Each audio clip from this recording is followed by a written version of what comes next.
Independence Day features an alien invasion attacking the world while the president, played by Bill Pullman, a marine pilot played by Will Smith, a scientist played by Jeff Goldblum, and a Randy Quaid played by Randy Quaid along with help from Area 51 set out to take down the mothership and save the world. The idea came to Emmerich when he was working on Stargate. He was asked why he made such a picture despite himself not actually believing in aliens, but he admitted he still finds the idea fascinating. He actually said to the reporter, "Can you imagine just what it would be like to wake up one morning and to discover 15-mile wide spaceships hovering over the world's largest cities?" He then turned to producer Dean Devlin. "I think I have an idea for our next film."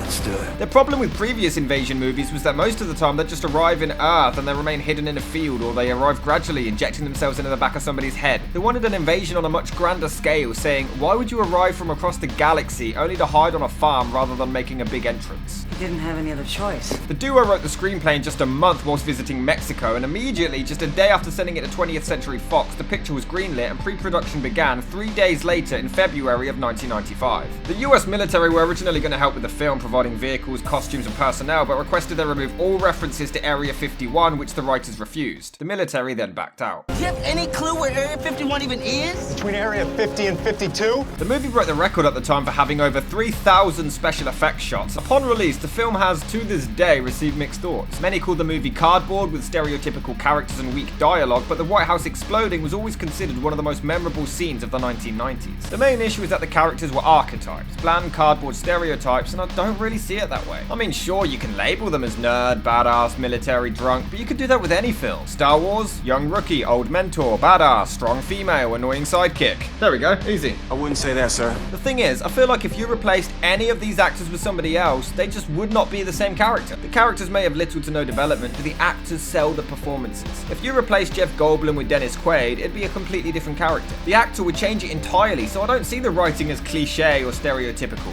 And what happens if they do become hostile? And God help us. Except for that line. Did it! The son of a bitch did it!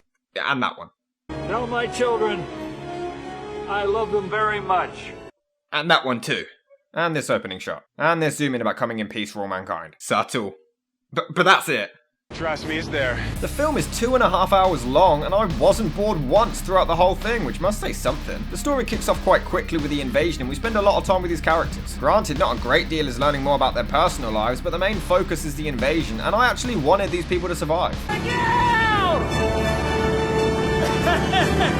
Well, most of them.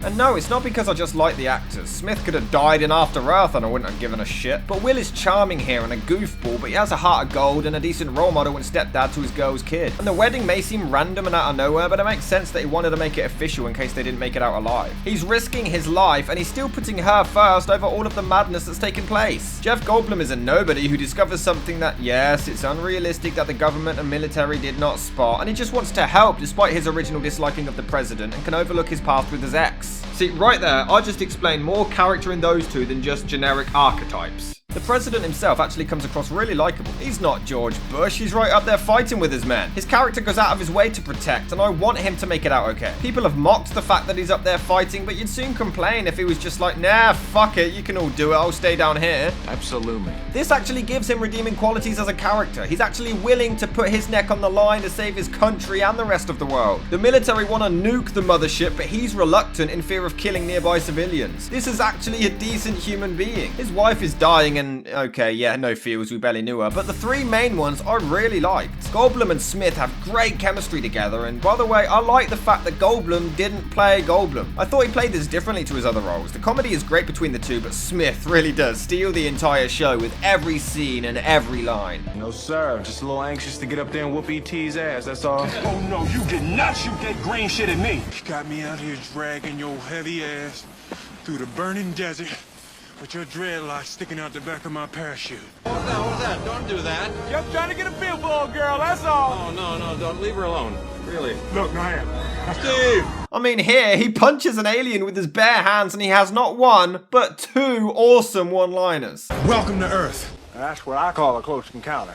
But in a more serious scene, he shows with no dialogue, without even talking, for just a few subtle seconds, just pure facial expressions, Will Smith shows exactly why he's one of Hollywood's greatest actors and deserves an Academy Award. The special effects are absolutely incredible. Our first glimpse at the ships is spectacular, as is Smith's introduction to them. The scenery is all so good. I like the design of the alien in the ships, and this is beautiful, but I was really caught up with the story. Some parts are predictable, but they didn't bother me, and I was thoroughly entertained throughout the entire movie, which is the entire point of a film. Yeah, there's a lot of coincidences about people meeting each other and unlikely issues in the plot that would never happen with the military, but I feel like it's entertaining enough to divert you from that, which a lot of other action films fail at doing. Why don't you get the vice president, the whole cabinet, and the joint chiefs and take them to a secured location?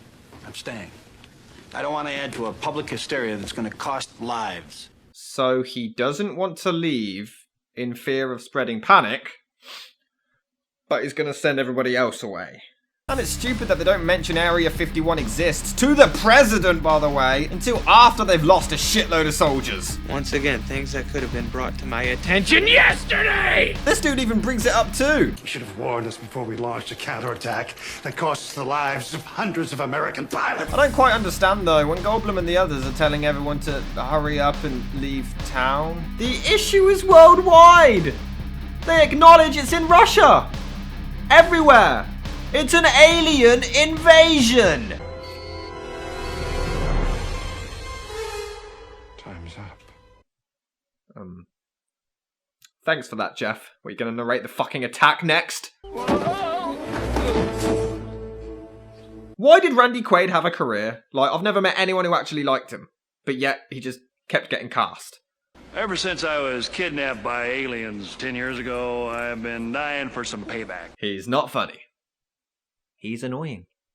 When people pick on him, I don't feel sad. I'm glad. Bully him more. In fact, he's entirely pointless in this film. He only shows up to save the day at the end, but before that, he's not needed. Why not just have the president save the day? He just wanders around drunk and then does annoying things. They're all getting geared up to fight, and he only shows up and offers to fly so we can remain in the movie. As for his kids, his son, who looks like Keanu Reeves, but with even less emotion, he is horrible. He literally hears that his father is seconds away from committing suicide, and this is his reaction. Dad, what's he doing? Dad.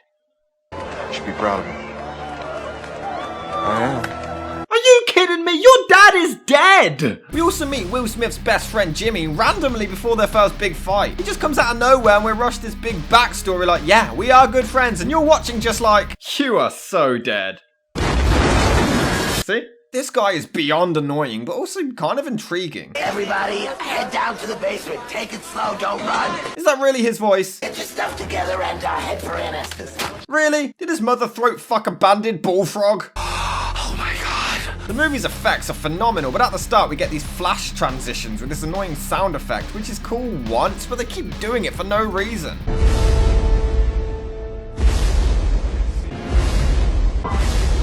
The weird thing is, after maybe 20 minutes or so, they just stop. The film I really do think has some great suspenseful and intense moments, like when they're operating on an alien and we see its arm move. It's tense as hell and it's actually quite scary. What is it you want us to do?